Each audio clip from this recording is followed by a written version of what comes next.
Oi gente, tudo bem? Eu sou a Ana Lu e eu li Nunca Houve um Castelo, da Marta Batalha. Esse é o segundo romance da autora. Eu amei o primeiro, chama A Vida Invisível de Eurídice Gusmão. Já tem vídeo aqui no canal, vou colocar o link nos cards, mas realmente assim, foi um livro que eu amei ler, então eu tava super ansiosa pro dia que a autora fosse lançar um novo livro. Não tava esperando que ele saísse assim nesse momento.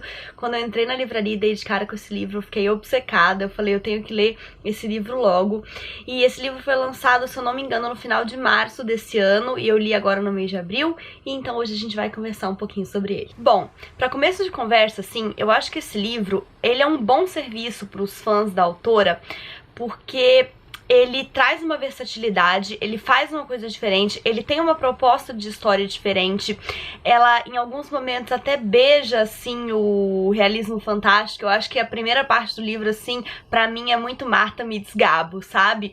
Mas, ao mesmo tempo, a gente ainda tem ali o tom da Marta, que é tão forte, tão presente, aquele tom que a gente conheceu em A Vida Invisível de Eurídice Gusmão. Então eu acho que esse livro é, assim, o melhor dos dois mundos, porque a gente ainda consegue sentir aquele reencontro com a escritora, mas ao mesmo tempo ela traz algo diferente, ela tem uma outra experimentação narrativa.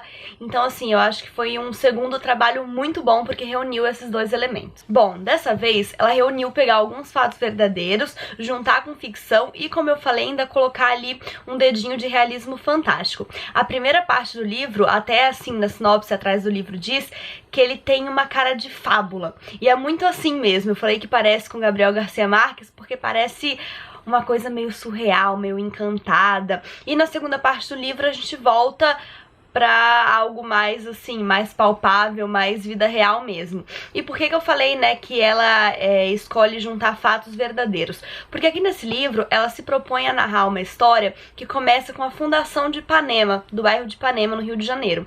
E ela vai falar sobre esse bairro desde a sua fundação até a sua decadência, assim. Ela começa a história mais ou menos em 1904 e a gente chega até mais ou menos 1970. Então a gente acompanha 3 gerações da mesma família, sendo que a segunda geração não tem assim tanta importância. A gente fica mais na terceira e tem uma pincelada da primeira. Na verdade, o livro começa pelo meio.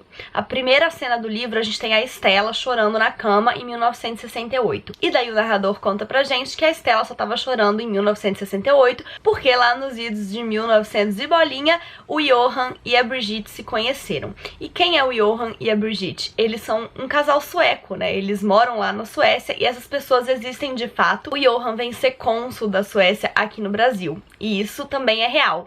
E a partir desses personagens, a Marta vai continuar essa história fictícia, né, que ela teve a ideia. Então eles vão vir pro Brasil, vão construir um castelo, que seria o Mourisco de Ipanema, tem até uma foto dele aqui no livro, e eles vão então começar essa vida deles aqui no Brasil, que é super fabulosa e, assim, realismo fantástico total.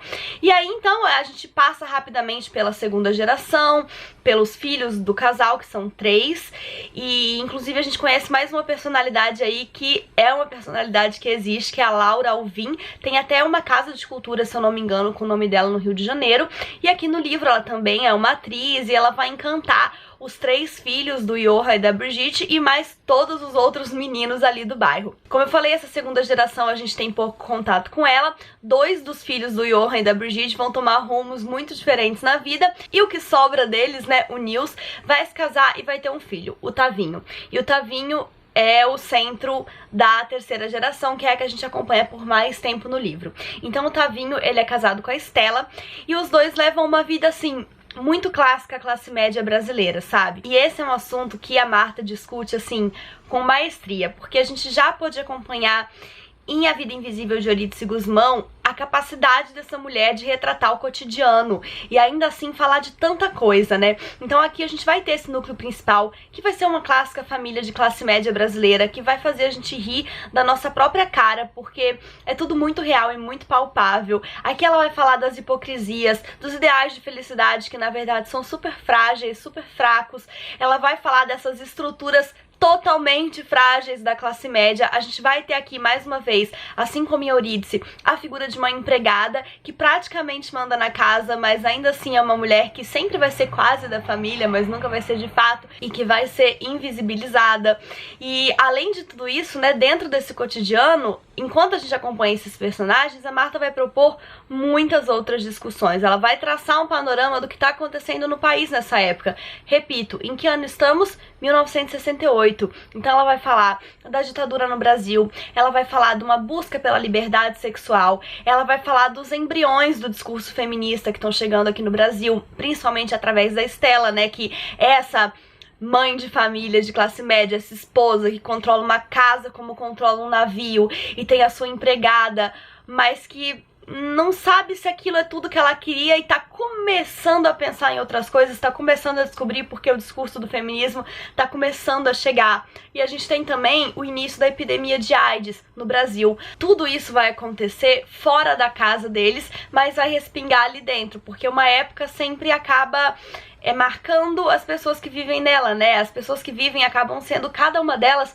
um retrato da época. E eu acho incrível que a Marta consiga fazer isso tão bem, narrar tão bem o que tá acontecendo num país, num bairro, né? Porque ela vai falar muito de Ipanema, como eu falei, desde o seu ápice até a sua decadência. E ela vai descrever o interior de uma casa, as vivências de uma família, com tanta propriedade, assim, porque é aquela coisa, né? Todo mundo parece muito feliz de fora, todo mundo tem uma bela fachada, mas por dentro, as vidas nunca são tão simples quanto se parecem. Então assim, né, aparentemente tá tudo bem, tá tudo ótimo, a família começou num castelo, mas no fim das contas eles nem se lembram do castelo. A galera se pergunta, será que houve um castelo? Nunca houve um castelo.